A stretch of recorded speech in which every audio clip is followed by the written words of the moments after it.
le 24 octobre 1899. Les châtiments ont pour cause l'amour de Dieu pour ses créatures. Ce matin, mon adorable Jésus est venu et m'a transporté hors de mon corps au milieu d'une foule.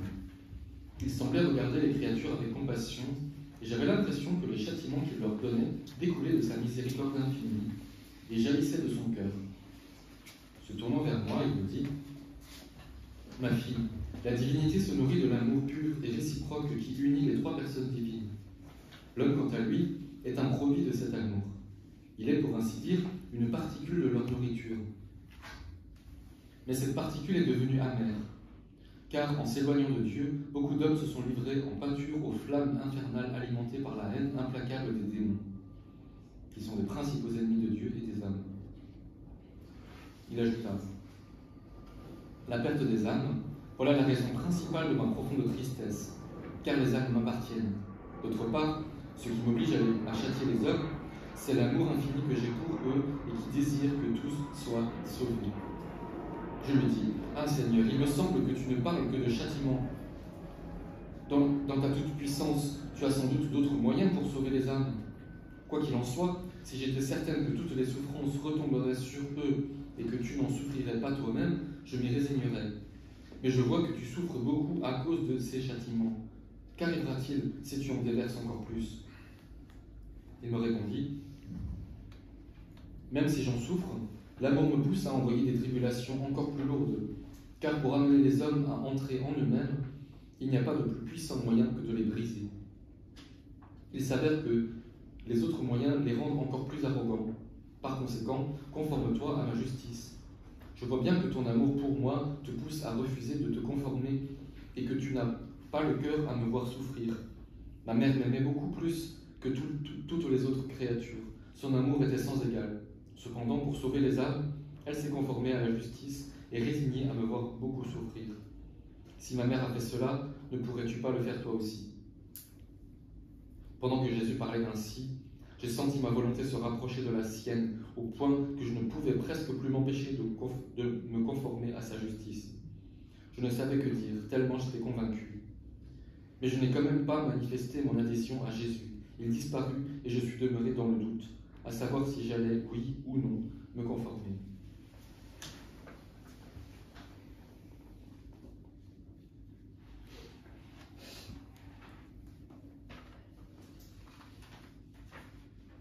Le 30 octobre 1899, menace de châtiment pour Rome. Ce matin, mon bienveillant Jésus est arrivé tout affligé, et les premiers mots qu'il m'a adressés furent : « Pauvre Rome, quelle destruction tu connaîtras. En te regardant, je pleure. » Il disait cela avec une telle tendresse que j'en fus tout ému. Mais je ne savais pas s'il s'agissait seulement des habitants de cette ville ou de ces édifices aussi. Comme j'avais reçu l'ordre de ne pas me conformer à la justice.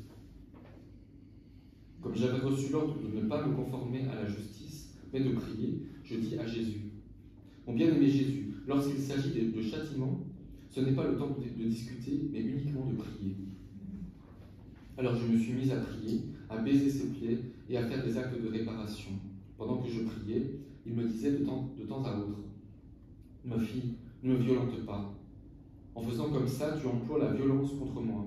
Donc, calme-toi. » Je lui répondis : « Seigneur, c'est l'obéissance qui le veut ainsi, et non pas moi. » Il ajouta : « La rivière d'iniquité est tellement grande qu'elle fait sérieusement obstacle au salut des âmes.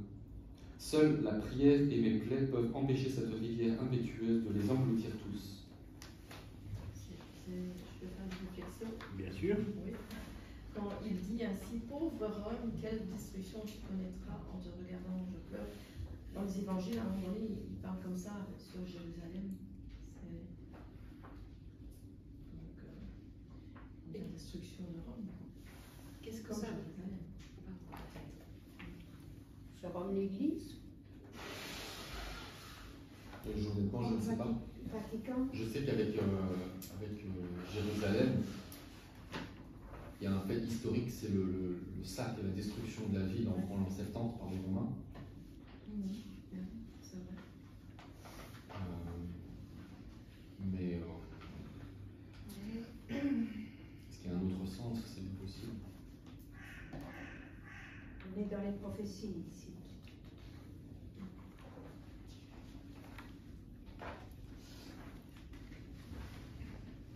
Qu'est-ce que ça veut dire ne pas se conformer? Elle a l'ordre de ne pas se conformer à la justice, mais bien de prier. Et qu'est-ce que ça veut dire de se conformer à la justice ou de ne pas se conformer à la justice? Ça en induit quoi dans son rôle de ne pas se conformer à la justice, mais de prier? C'est ça qu'elle dit. Hein? Comme j'avais reçu l'ordre de ne pas me conformer à la justice, mais de prier. C'est le débat qu'on a sans cesse là, depuis plusieurs pages.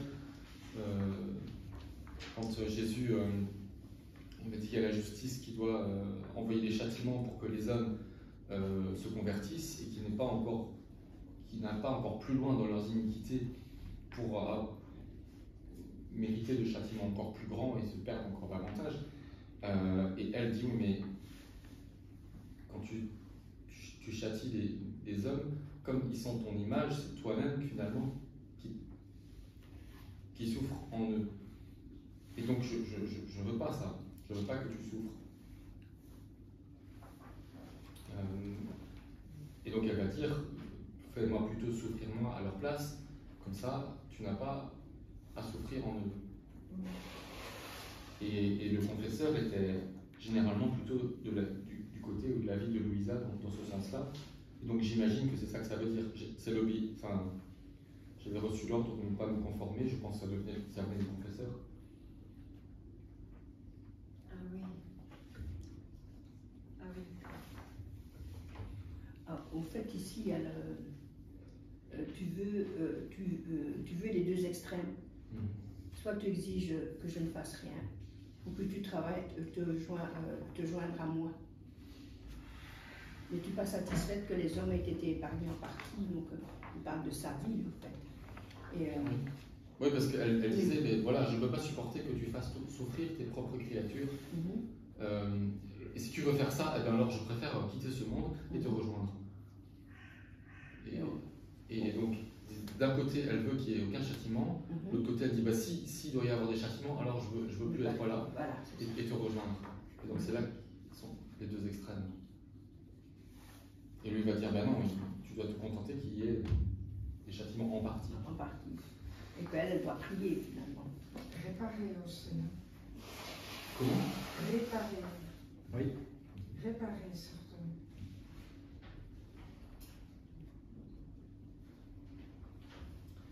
Du 11 novembre 1899, en ces temps tristes, la puissance même des miracles rendrait les hommes plus incrédules.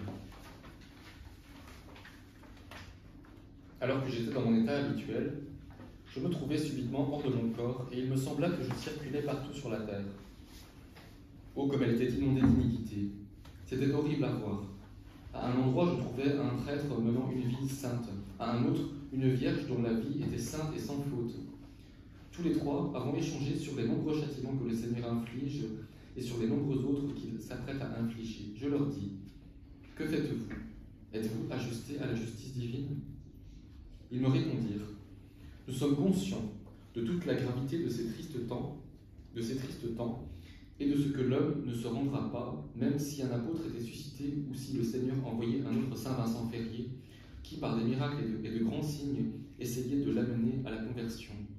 L'homme a atteint une telle obstination et un tel degré d'insanité que même des miracles ne le feraient pas bouger de son incrédulité.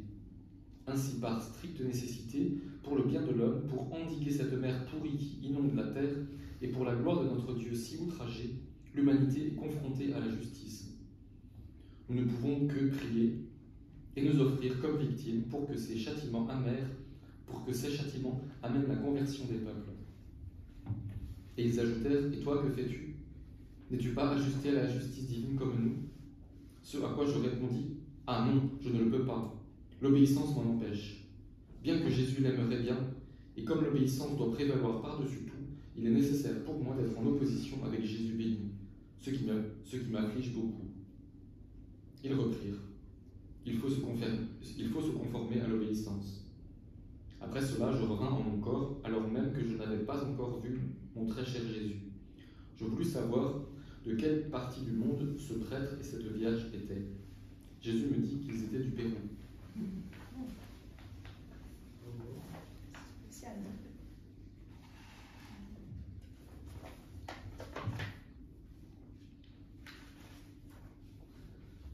En fait, il les a Moi, je ne comprends pas bien parce que à un certain moment, Louisa aussi, elle s'offre comme victime pour que ces châtiments amènent la conversion. Ah, ok. Donc les deux saints, ils disent nous ne pouvons que prier et nous offrir comme victime pour que ces châtiments amènent la conversion des peuples. Oui. Tandis que Louisa, elle s'offre comme victime pour que ces châtiments ne jaillissent pas sur le peuple. C'est vrai. Enfin, c'est ce que j'avais compris. C'est plutôt que les châtiments aillent sur elle, pour qu'elle expie à la place des peuples. Alors que eux, c'est plus pour que les châtiments provoquent la conversion. Bon, c'est pas opposé, hein, mais c'est vrai que c'est un peu différent. C'est finalement le but. C'est tout à fait le but, hein, c'est toujours. Oui. Au fond, quand elle a ce dialogue avec ces personnes, ce prêtre, c'est en dehors de son corps. Oui. Et donc, elle voit les âmes, c'est avec les âmes qu'elle parle. C'est à chaque fois, quasiment. Oui, Claire. 2 pages avant, j'ai une question. Page 28 au milieu. Tu peux citer la phrase.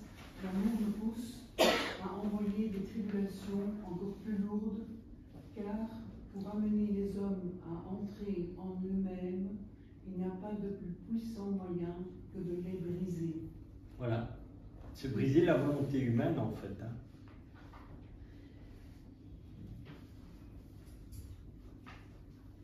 Pour reconnaître qu'on est faible et que finalement on dépend de Dieu. Voilà. Ah, oui, c'est pas Tout simplement. c'est pas très compliqué. C'est le péché, c'est l'orgueil, et la sainteté, c'est l'humilité. Comme disait le frère Marc, il faut beaucoup d'humiliation pour faire un petit peu d'humilité.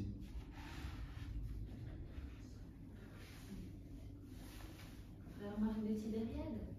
Oui, bon, il n'y a peut-être pas que lui qui a dit ça. Hein, mais, Ce prêtre le dit ça.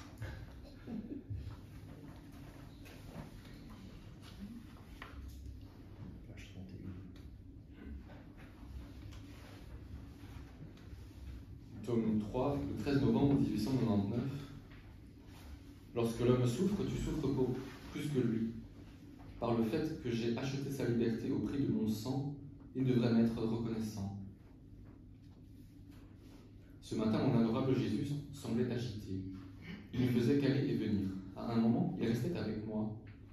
Au moment d'après, comme attiré par son ardent amour envers les créatures, il allait voir ce qu'elles faisaient. Il sympathisait beaucoup avec elles sur ce qu'elles souffraient, à tel point qu'il était pris par leur souffrance plus qu'elles-mêmes. Plusieurs fois, par ses pouvoirs sacerdotaux, mon confesseur contraignit Jésus à me faire souffrir ses douleurs, afin qu'il soit apaisé par mes souffrances. Quoique Jésus semblait ne pas vouloir être apaisé, il devenait reconnaissant par la suite. De bon cœur, il remerciait le prêtre de s'être occupé d'arrêter son bras vengeur. Il me faisait partager une souffrance puis une autre. Oh, qu'il était émouvant de le voir dans cet état. Cela brisait mon cœur de compassion. Plusieurs fois, il me dit « Conforme-toi à ma justice, car je ne peux plus la retenir. Ah, l'homme est trop ingrat. » De tous côtés, il me contraint à le châtier. Il m'arrache lui-même des châtiments des mains. Si tu savais comme je souffre quand je déploie ma justice.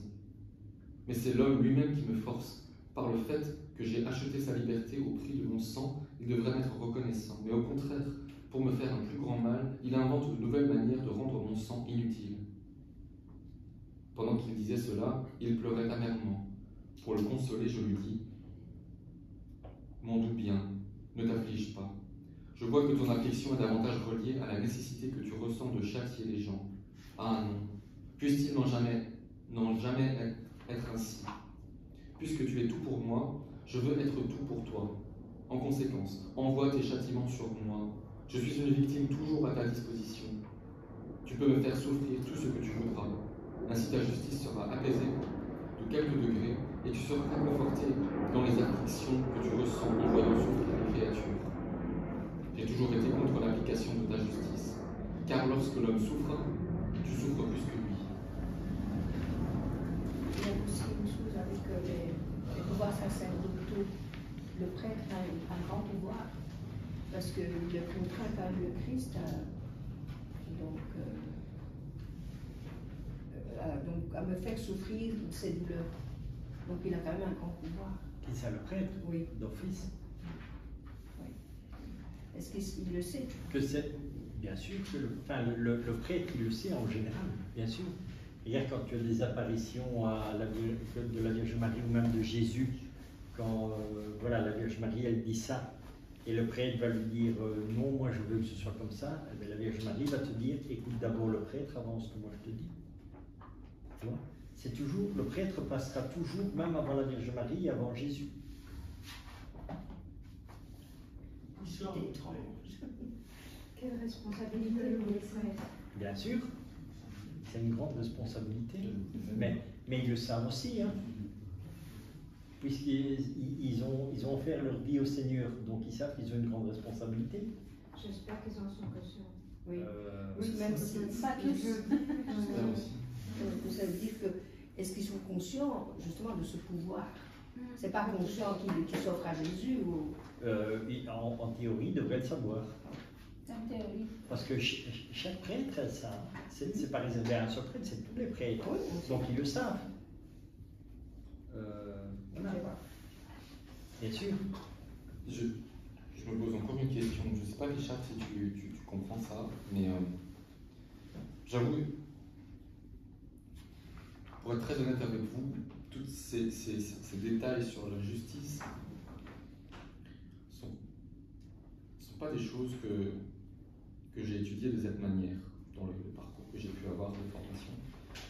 Et peut-être, probablement parce que, en fait, c'est quand même, comment dire, c'est d'un autre siècle. Enfin bref. Mais quelque part, je vois bien que... Non, il n'a pas fini. Oui, retenez peut-être votre question pour la poser juste après. Donc, la question là, c'est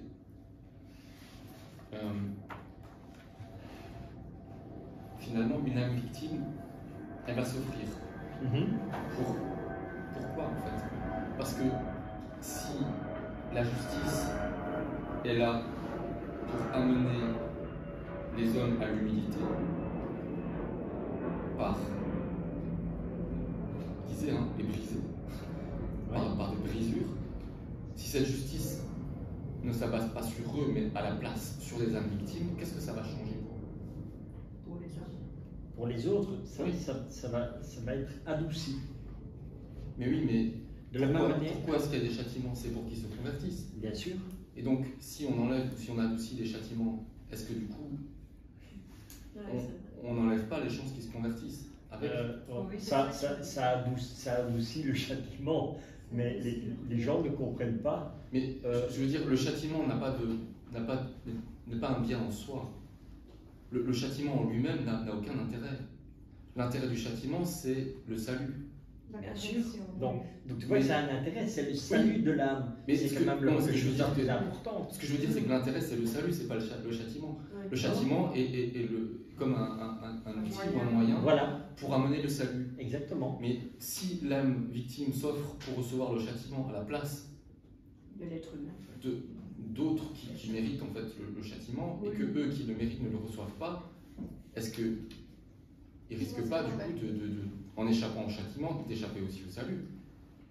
Ils n'échapperont pas au châtiment. Le châtiment sera seulement adouci. Oui, mais c'est tout. D'accord, mais c'est parce que l'être humain ne se rend pas compte de ce qu'est le châtiment. Ce que je veux dire, c'est que si ils ont besoin du châtiment pour se convertir, et que le châtiment il est pris par les âmes victimes, une partie.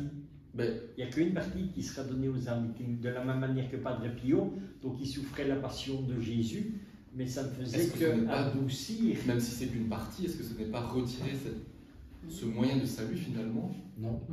En la laissant sur les âmes victimes? Mais non, oui, mais justement, c'est pas ça qui va empêcher l'âme d'être sauvée. Il ne faut pas oublier qu'il y a eu la crucifixion. Oui. Moi, je crois qu'il y a des grâces qui vont arriver à la personne, justement, grâce à ça. À quelle personne? Oh, personne. Non, non, celle qui prend L'invité. Vous invitez. les invités, Mais bien grâce sûr. à ça, ils ont des grâces pour être sauvés, même si eux au moins. Voilà. Je sais pas si vous me comprenez. Le Seigneur je le vois comme ça. Parce que- il peut donner toutes les grâces qu'il veut. Il sait pourquoi une personne ne se convertit pas. Donc il peut très bien donner la grâce Voilà. d'éclairer la personne pour que la personne se convertisse, mais tout, il y a un prix pour tout. Il y a un prix pour tout. Donc si le prix n'est pas payé par quelqu'un, la grâce ne va pas forcément... Enfin, il y a un équilibre quand même quelque part. Donc il peut très bien, c'est pas parce qu'on a... C'est pas un truc rationnel, quoi. Il y a quelqu'un qui paye le prix, mais pour que le Seigneur donne toutes les grâces nécessaires pour que les personnes se convertissent, et la grâce peut arriver sous différentes formes. Ça peut être un éclairage, le Seigneur sait pourquoi, il sait tout, il peut tout. Donc il sait pourquoi quelqu'un ne se convertit pas, il sait qu'il y a telle ou telle blessure, donc il peut donner la grâce de guérison, et la personne accepte tout à coup, il y a un obstacle qui est retiré. Et l'obstacle ne va pas être retiré tout seul, il y a un prix quelque part, c'est comme ça que je le comprends. Oui, Moi, mais j'ai raison, moi, comme ça que je le c'est comprends. ça. Il y a un prix à payer quelque part. Il faut que quelqu'un paye ce prix. Et c'est la Voilà. Donc là, il nous donne la grâce de pouvoir payer le prix pour les autres. Il nous donne la grâce de payer le prix avec ses souffrances à lui, ce qui est complètement, c'est inouï, quoi. C'est extraordinaire qu'on puisse payer avec avec lui qui est Dieu, lui a payé tout. Il nous permet même de payer avec ce que lui a donné comme souffrance, en unissant nos souffrances aux siennes. Et donc il sait pourquoi quelqu'un ne se convertit pas. Il pourrait, même sans nous, donner la grâce de conversion à la personne. Bien C'est sûr. pour Il ça sait qu'on pourquoi dit que ça bloque. Voilà. Donc il ne va pas le faire comme ça. On a aussi notre contribution à donner. Et quand la personne ne le fait pas elle-même, c'est quelqu'un d'autre qui peut le faire. Il donne la grâce que quelqu'un d'autre, par cette souffrance, puisse venir débloquer la situation. C'est un peu comme des ça. fois on Paul dit à disait. quelqu'un a prié pour vous ou pour toi quand tu as la conversion. On parle d'économie. Il y a une histoire d'économie de la divine volonté. Je ne sais pas si c'est par toi, Richard, que j'ai entendu parler de ça. L'économie de la divine volonté. Apparemment, ça a un lien avec les souffrances, ça offre un crédit. Un crédit comme de l'argent, on va dire, mais un crédit donc qui est octroyé sous forme de grâce à, je suppose, différentes personnes qui en reçoivent les bienfaits. Mais bien sûr, tout ce que tu fais dans la divine volonté unie à Dieu est un bénéfice pour les gens. Ça crée une vie divine. Et cette vie divine, quelqu'un va en profiter. Donc, comme ça a été bien dit ici, voilà, toi tu as un prix à payer, il y a quelqu'un qui va payer le prix, et bien l'autre personne va en bénéficier. Ouais. C'est comme, Oui. c'est comme Corato a pu profiter de la souffrance victime de Louisa pour éviter le choléra pendant la guerre. À Corato ça a été épargné. De la même manière que... C'est important quand même qu'il y a des âmes victimes, quoi. Parce que je crois que c'est ça que vous... De la même manière qu'à San Giovanni Rotondo, pendant la guerre, les bombes sont tombées, mais il n'y a rien qui a explosé. Voilà. Mais oui, d'accord, mais ça ne veut pas dire qu'il y a des conversions à ce moment-là. Mais normalement, les souffrances doivent amener des conversions. Qui te dit qu'il n'y a pas eu de conversion? Oui, c'est ça. Il y en a eu en fait, J'en sais rien. Ben voilà, justement, moi j'ai lu tout, je te dis, l'une des personnes que j'ai le plus lu tous les livres, c'est Padre Pio. Et justement, comme il y a avec tous ces miracles qu'il y a eu énormément de conversions qui se sont passées à San Giovanni Rotondo. Pardon, mais tout le monde qui est passé par les mains de Padre Pio, tout le monde a été touché. Bien sûr. Justement. Tout le monde. Personne n'a échappé. Oui, c'est juste. Peut-être qu'il y a des âmes plus matures que d'autres, parce que les autres qui continuent donc, leur péché, etc., il y a un manque de maturité, et l'autre qui prend ça pour lui a une maturité plus grande. Non, c'est pas que c'est une maturité plus grande, c'est une question que c'est toujours le Seigneur qui agit dans une personne. Tu vois? Et c'est le Seigneur qui va donner des éclaircissements. Voilà, à un moment donné, le Seigneur il vient et il te demande si tu veux faire quelque chose de particulier pour lui ou ça, ou comme ça. En fait, on pourrait même éviter que des âmes n'aillent en enfer. Si on prie, il y a certaines dévotions qui permettent, où le Seigneur promet, quand on fait la dévotion jusqu'au bout, qu'il y a par exemple qui devaient y aller. Donc le Seigneur peut donner cette grâce pour des gens qui devaient y aller parce qu'ils ne veulent pas, parce qu'ils résistent. Mais si quelqu'un d'autre paye le prix en prière pour des souffrances, l'âme, même si elle ne veut pas et qu'elle raconte tout ce qu'elle veut, j'ai envie de dire, le Seigneur peut donner la grâce, même dans ce cas-là, l'âme n'arrive pas à en enfer. Mais bien sûr, puisque ce sont... Le vrai problème, c'est qu'on a besoin de prier plus et de souffrir plus. On a besoin de prier plus. Dans les dévotions, comme tu parles, tu as les 7 paternostères et les 15 oraisons. Les promesses qui sont liées à ça, c'est que tu protèges la famille jusqu'à la 4e génération, ne tombera pas en enfer. Mais bon, comment, tout ça, ce sont des promesses que le Seigneur donne, quoi. Comment ça se conjugue avec la liberté de chacun? Parce que c'est une liberté de dire je vais en enfer et je vais être détruit complètement. Mais non, ce n'est pas une liberté, c'est une illusion quand même.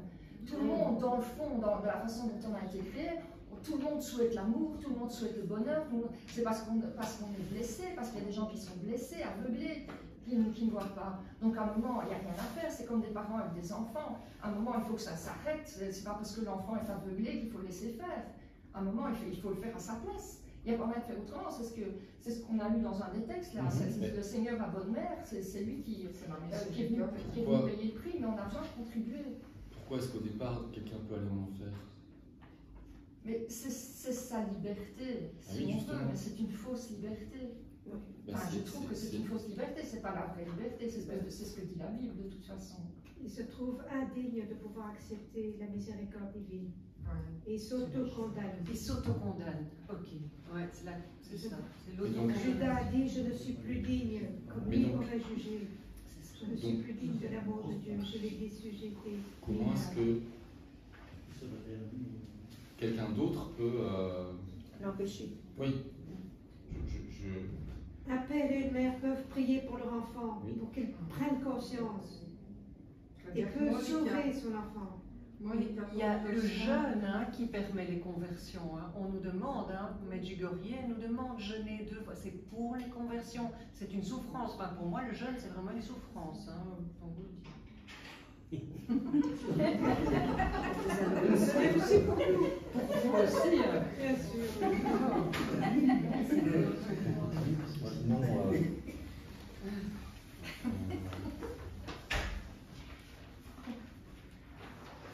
Vous êtes très gentil. Attends, on est à la page 31. Non, c'est trop loin.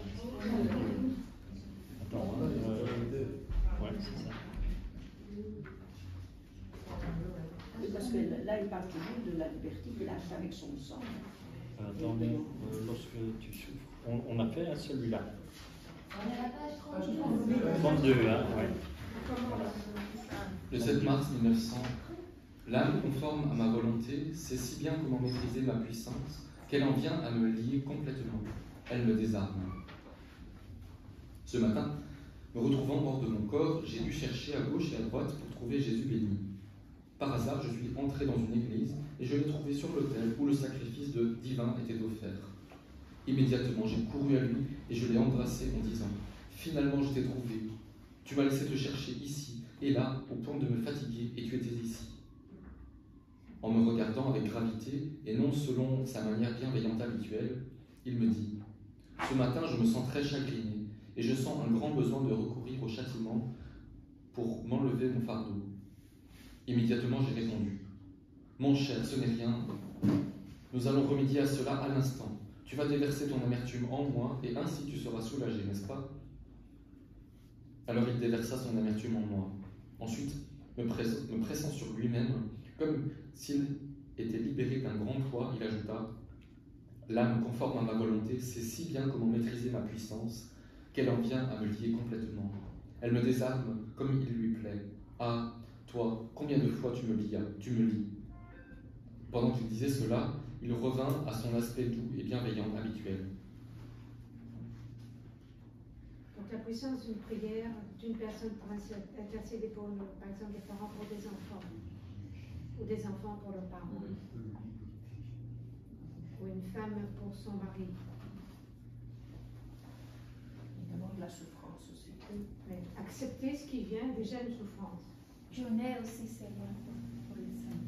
Accepter de porter ça. Mais relis bien le titre. Hein. Relis bien le titre. Il est marqué « L'âme conforme à ma volonté ». Donc, si tu n'es pas conforme à la volonté du Seigneur, Louisa lie le Seigneur. Pourquoi? Parce qu'elle est parfaitement conforme à sa volonté. Et donc, comme elle est conforme à sa volonté, Jésus est lié. Mais si toi, tu n'es pas conforme à la volonté de Dieu, tu vois, si tu te dis ma prière à moi est plus importante que de prier dans la divine volonté, t'es mal mis, quoi. Ça me rappelle un épisode dans la vie du Saint Curé d'Ars, où je ne me souviens plus exactement le détail, mais c'était une situation assez dramatique, et il ne le savait pas. Et il a appris qu'après. Et après, c'était passé, quoi, c'était fait. Et après, il parle au Seigneur, et il lui dit avec un peu de reproche, quoi. Et il dit, mais Seigneur, punaise, tu me l'as caché, quoi. T'as fait exprès. Je sais que tu me l'as caché, parce que sinon, je te l'aurais arraché, quoi. Il aurait arraché quoi? Une âme. Une âme Mais à Satan. je ne sais plus exactement la situation qu'il y avait, mais c'était une situation qui s'était passée, je ne sais plus si c'était quelqu'un qui était mal, qui était malade ou quoi. Mais voilà, dans son partage, il partageait comme ça avec le Seigneur. Je peux me permettre de te rappeler peut-être, enfin, si je peux me permettre, tout à l'heure dans la lecture, Jésus il a dit à Louisa que c'est seulement quand on sera tous au royaume des cieux qu'il nous dira les bienfaits des souffrances que Louisa a vécues. Donc finalement, sous les cadeaux, elle les comprendra bien plus tard, parce qu'elle demandait aussi quand même de savoir à quoi ça servait. Est-ce que j'ai raison ou tort? Vous vous souvenez pas? Oui. Il a dit ce sera bien plus tard que tu sauras. De la même manière que toi, tu ne sais pas qu'est-ce que tu apportes dans la divine volonté. Et tu ne le sauras pas, parce que c'est un cadeau que Dieu te fait. Comme ça, tu ne tombes pas dans l'orgueil. Ah oui. Ben, on sera au ciel. Voilà, au ciel, quand tu arrives au ciel, tu vas tout savoir. C'est ça, c'est ce que tu as. Mais tant que tu es ici, tu ne sauras rien, et tant mieux, comme ça. Parce qu'on aurait tendance à. Voilà. Moi, ce que je demande au bon Dieu, de temps en temps, laisse-moi voir pour que cela me stimule à continuer. Le 15 mars 1900, Jésus dit, même en étant bon qu'avec une seule créature, je me sens désarmé et je n'ai pas la force de mettre les châtiments en marche. Puisque Jésus continuait d'être absent, j'étais consumé par la peine et j'ai senti en moi monter une fièvre au point d'en devenir délirante. Le confesseur vint pour célébrer le sacrifice divin et j'ai reçu la communion. Cependant, je n'ai pas vu mon cher Jésus comme d'habitude quand je communie. C'est pourquoi j'ai commencé à parler d'une manière insensée. Dis-moi, mon bien, pourquoi ne te montres-tu pas? Il me semble que cette fois, je n'ai pas occasionné ton évasion. Quoi? Tu me laisses tout simplement? Ah, pas même des amis de cette terre agissent de cette manière. Quand ils ont à partir, au moins ils disent au revoir. Et tu ne me dis même pas au revoir. Peut-on agir de cette manière? Pardonne-moi si je parle comme cela. C'est la fièvre qui me rend délirante et qui me fait tomber dans cette folie. Qui pourrait dire toutes les idioties que je lui ai ainsi dites? J'étais délirante et je pleurais. À un moment, Jésus montrait une main, à un autre, un bras. J'ai vu le confesseur qui me donna l'autorisation de souffrir la crucifixion. Ainsi contraint par l'obéissance, Jésus se montra. Je lui dis, « Pourquoi ne te montrais-tu pas ?» Et lui, d'un ton sévère, me dit, « Ce n'est rien, ce n'est rien. C'est seulement que je veux châtier la terre. Le fait d'être en bonne relation avec ne fût-ce qu'une seule personne me rend désarmé et je n'ai plus la force de mettre les châtiments en marche. Quand tu vois que je veux envoyer des châtiments, tu commences à dire « Verse-les sur moi, fais-moi souffrir. » Alors, je me sens vaincu par toi et je ne passe jamais au châtiment. Mais pendant ce temps, l'homme ne fait que devenir plus provoquant. Ah oui, voilà. C'est ce que vous disiez tout à l'heure. Oui. Ben, Le confesseur m'autorisa à souffrir la crucifixion. Mais Jésus se montra lent à procéder, contrairement aux autres fois où il passait immédiatement aux actes.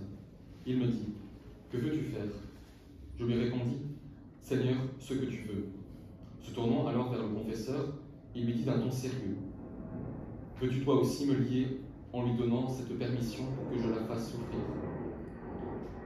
Pendant qu'il disait cela, il commença à me faire partager les douleurs de la croix. Par la suite, pacifié, il déversa en moi son amertume, puis il dit, « Où est le confesseur ?» Je répondis, « Je ne sais pas, il n'est sûrement plus avec nous. » Jésus dit, « Je veux le voir, car, puisqu'il m'a rafraîchi, je veux moi aussi le rafraîchir. » Moi, je me pose une question. Est-ce que le confesseur aussi était mystique? Il voyait aussi Jésus? Je crois pas. Non. Non. C'est plutôt Louisa qui rapporte ça au confesseur. Parce qu'il le dit, ce que vous aviez dit tout à l'heure. S'il ne déversait pas sa justice, comment voulez-vous que les hommes parce qu'ils sont encore de plus en plus provocants. Hein, c'est pour ça qu'il faut bien comprendre, et qu'on dit toujours, et qu'on répète, et on répète, et on répète. Il faut lire les livres du ciel. Et vous vous posez des questions, mais toutes les réponses sont dans le livre du ciel. Donc, au fur et à mesure que vous allez avancer, vous aurez toujours les réponses. C'est pour ça que j'ai dit, cette année, quand on allait faire les journées de la divine volonté, vous pouvez constater dans chaque livre, c'est toujours dans les premiers tomes que nous sommes. Nous allons du premier au 2, au 3e maximum. Pourquoi? Pour apprendre aux personnes à rentrer dans le principe de lire les livres du ciel. C'est pour que les gens prennent vraiment l'habitude de lire. Et quand vous allez prendre cette habitude de lire, l'année prochaine, on va faire les journées de la divine volonté, mais ça sera complètement différent. Parce qu'on pourra prendre une partie de l'enseignement dans un texte, puis une partie de là et de là. On pourra voyager dans les tomes. Tandis qu'ici, c'est vraiment pour apprendre aux personnes à commencer à lire et comment lire. Et vous voyez qu'au fur et à mesure, vous avez les réponses. Donc, si vous avez, avant de poser des questions, lisons tous les livres du ciel, et après on va poser les questions. Et vous verrez que quand vous aurez lu les 36 tomes, vous n'allez plus vous poser de questions. Oui, vous n'allez plus vous poser les questions puisque vous aurez toutes les réponses. Oui, c'est ça, 36 tomes. Ah oui, non seulement les réponses, mais aussi la transformation en même temps. Mais exactement, mais c'est ça, c'est la lecture du livre du ciel qui vous permet de vivre dans la divine volonté. Voilà. Si vous ne lisez pas les livres du ciel, vous n'allez jamais vivre dans la divine volonté. Oui, c'est ça. Et il y en a qui disent contraire. Je ne trouve pas ce que je dis. Il y a une personne que je connaissais qui était juive aussi. Je dis, mais ceux qui ne lisent pas les livres de la divinité, ils peuvent quand même vivre dans la divinité. Non. Donc, voilà. Non, mais il faut leur dire clairement, non. Si tu ne lis pas les livres du ciel, tu ne sais pas vivre. Voilà, parce que il y dans en a la divine qui ne volonté. savent pas lire, il y en a qui ne savent pas. Alors je dis, le ciel va. Tu vas pouvoir poser des actes dans la divine volonté, mais tu ne vas pas vivre dans la divine volonté. Voilà, c'est ça. Parce que c'est Jésus, c'est dans les 36 tomes qui t'explique comment vivre dans la divine volonté. Donc, si tu n'as pas les connaissances, eh bien, tu ne vas pas y vivre. Et c'est pour ça que c'est la base de la divine volonté, c'est de un, c'est l'intention, et après, c'est la connaissance. C'est ça. Si tu n'as pas la connaissance, eh bien, voilà. Maintenant, je pensais aux personnes qui ne savent pas lire, par exemple. Ils peuvent écouter en audio, mais ce n'est pas évident pour tout le monde de déconnaître la divine volonté pour le moment, en tout cas. C'est pas quelque chose. Il y a tout est à la disposition de tout le monde. Hein. Donc, tu as des livres, tu as les PDF qui sont gratuits partout sur Internet, tu as tous les enseignements audio, tu as les enseignements vidéo, donc comment tu veux ne pas connaître la divine volonté? Moi, je connais une personne, je peux te dire que c'est quelque chose d'extraordinaire. Donc, la personne a pris cette responsabilité, tout est traduit en braille. Donc même des personnes qui sont aveugles commencent déjà à voir les livres du ciel qui sont faits en braille. Mais des lectures entendu aussi enregistré. Oui, oui. Mais qu'il y a quelqu'un qui le fait en écriture braille. Donc on ne peut pas dire que. Et puis c'est Jésus qui le dit lui-même, je pense. Mais après, honnêtement, c'est vrai que, pardon, mais enfin, 36 volumes, je veux dire, ça étraîne beaucoup. Hein. C'est pas tout le monde qui sait lire 36 volumes. Mais il y a des trucs qui ne font que 79 pages ou. Oui, c'est pas des gros oui, repas. Non, Heureusement. bon.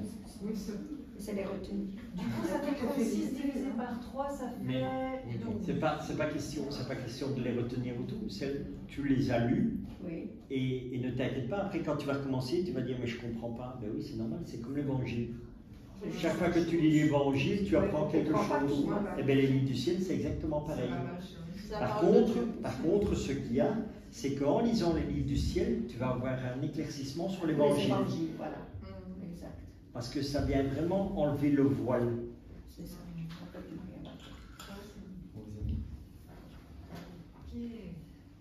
Et dans les autres tomes, c'est la même coloration, les extraits sur les châtiments, comme vous l'avez ici. Oui. Donc il y a tout. Hein.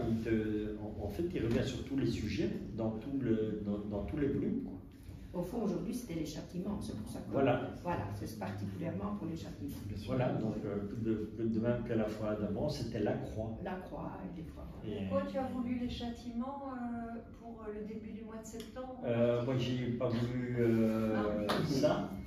Je l'ai dit déjà.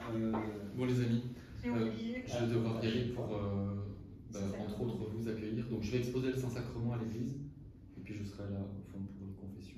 À 4h, ça se dit. C'est à 4h, c'est bientôt.